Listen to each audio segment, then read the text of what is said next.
Alright, welcome to another episode in this series, how I show you how I got to 1600 in chess by playing every level all the way up to 1600. So, I'm gonna explain you by playing a game and talking you through the way I think how I got to 1600. So, first of all, what I always say is, I always play the same openings. For white, I always play Trompowsky, for black, I always play Caro-Kann. The reason I always play the same openings is because then I get familiar with the most common responses. So now here I need to be careful. Here is already a trick. Actually, I think this could have been already a blunder from me. I forget that. He missed it, but he could have checked and forked my bishop here, I believe. Ah, no, wait a second. I think... No, that's not true. Because after he checks here, I can just play bishop back. And I'm fine. But... the move I usually play now is to close this up. So... I need to be careful with that. He played this. I'm gonna straight away play this one. Excuse me, yes, I think that's gonna be the move, because then after I can play the knight, and then he can no longer check, and then I can close the pawn.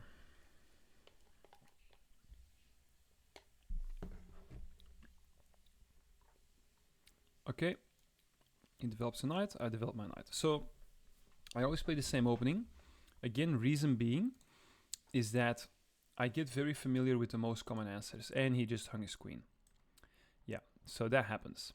As you can see, 700 elo. Obviously, it's not that high, but yeah, I always say this. If you want to get to 1200, 13, 1400 elo in chess in rapid rating, so that means 10 minutes. If you literally just always play the same opening, you just develop your pieces, you don't do anything fancy, I just don't blunder. Obviously, the bishop doesn't go there, but you just play normal chess, and all of a sudden they just blunder. And he's probably going to resign this game. There we go. Well, may as well just play a new one straight away. Okay, now we're playing black, so I'm going to play Caro-Kann, so I can pre-move that already.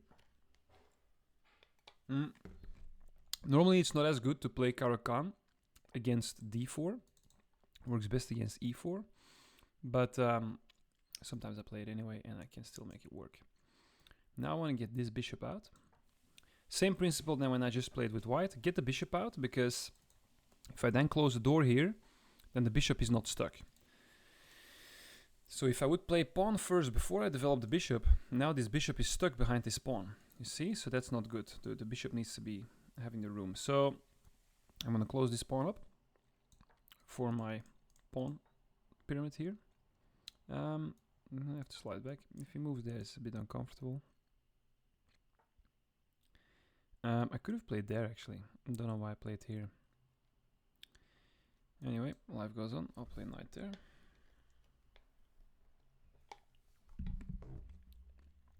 My next plan is to develop the bishop, castle, play pawn here, develop the knight there. Okay. Bishop there. Just playing while I'm enjoying my Ninja Creamy ice cream. Supposed to be a healthy substitute to real ice cream. It's quite nice.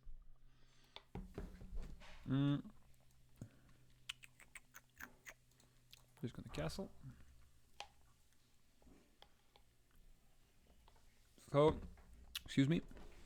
As you can see right now, some people, they think chess is about seeing multiple moves ahead, and I'm sure it is to some extent, but to get to 1600, I feel like you really don't need to, how can I say this, overthink the situation too much, in the sense that, actually, if I play this and then he plays that, then I cannot take, because then the bishop will invade here. So I'm gonna develop my queen first, I think. Yes.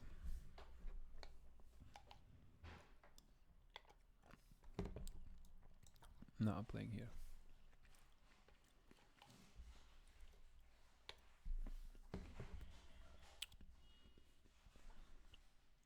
Okay, that's a interesting pawn structure there. Just gonna develop my pony. So now that development is complete, so now I need to look for some kind of attack. So we could say we already got to the middle game, and the opponent has not blundered any pieces or pawns, which is quite good. A lot of the time in this lower elo, people, I mean, not to say that 1600 is that high, but people still blunder a fair bit. So I think here I'm gonna opt to draw the bishop back. Because if he then steps, oh no, I can't, oh yeah, I can't take because it's covered. If he then takes, I can take with the knight, and my knight will have a strong outpost here. So I'm just gonna draw back.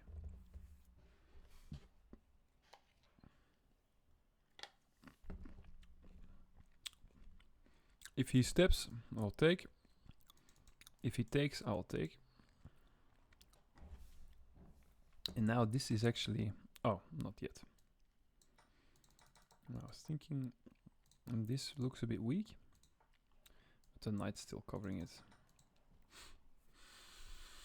Yeah, here is an attack on the queen and on the bishop.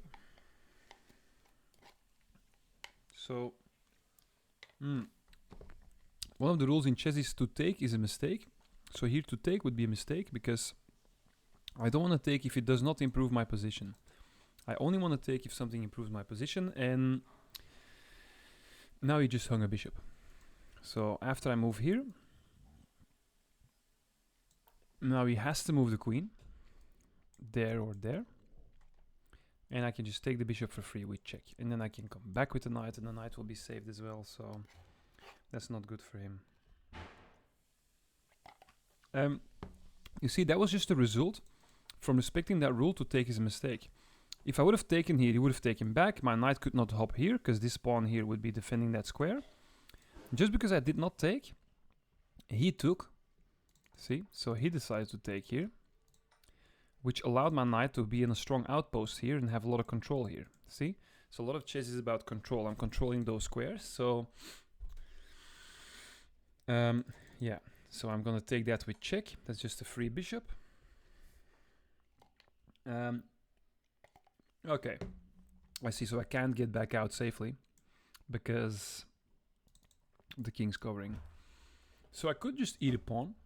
Probably doesn't hurt. Take a pawn with me as I go down. So then I didn't win a piece. I won a pawn, but he can't castle. His king's gonna be weak. I could also try somehow to defend the pawn. I don't think I can. I can obviously not here because it will be taken. So I'm gonna have to take the pawn.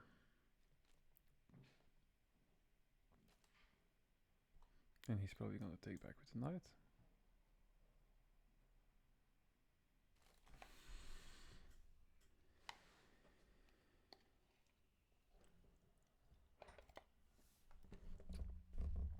Okay, now he could take this here, double up my pawns. I think I will take like that, but then this pawn becomes isolated. Both options are a bit annoying. I wouldn't mind cutting off the communication of this bishop, because this bishop has a lot of control over all these squares here. So that's probably a reasonable move, but he might just step in. Part of me also just wants to play this. So if he then takes here, I can take there. I think I'll do that. But wait, what if I go there and then there? Then I can just take. This bishop is strong though. Maybe I will need this bishop to contest his stronger bishop, because this bishop is very strong. I could also just blunt that bishop by playing this. Then he could play that, blocks in his own bishop. I'm gonna go with that. Quite comfortable with that. He does not take with check, because that would just not be good. He could step in. If he allows me to take the knight here, then I'm just gonna win a pawn. And that's not good for him.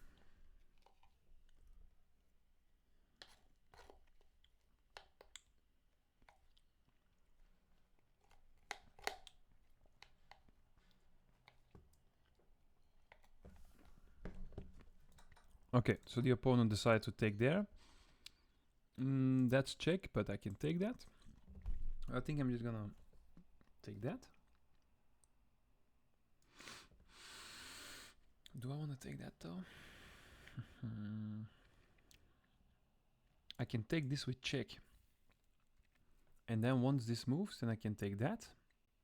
And then I can take that in the end. I think I'll do that. Because then this open file is very strong. He's probably gonna go there. Ah, okay, it does it that way. Interesting. Okay. But now I can...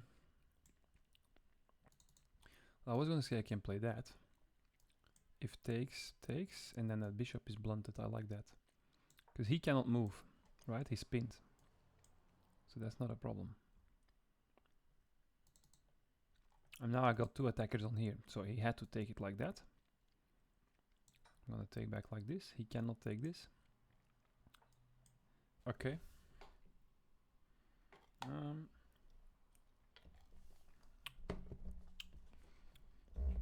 I may have already played some moves that could have been played better, but what if I just played there with check?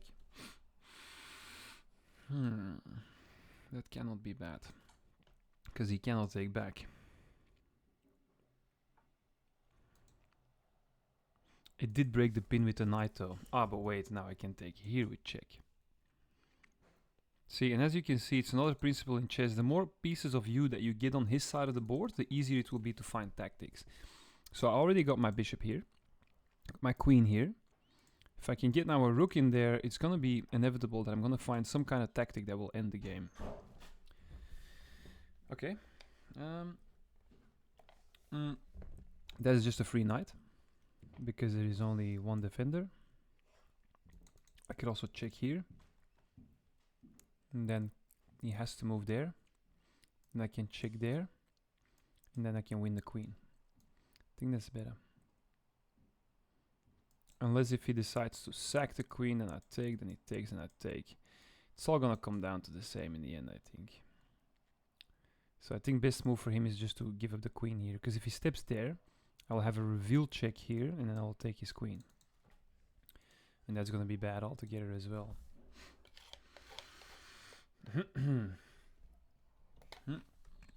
See, he allows all these pieces of me on his side of the board. It's just bad. So he can decide to take back, but now I'm plus 6 points in material. This rook is gonna invade, and it's just gonna be over very quick from here. I think he has to go there now. Is that mate? Can't go there. I think that's mate, right? There we go. All right. Thanks for watching. Watch the following episode to watch me playing against the 800 level player in the next video. Take care.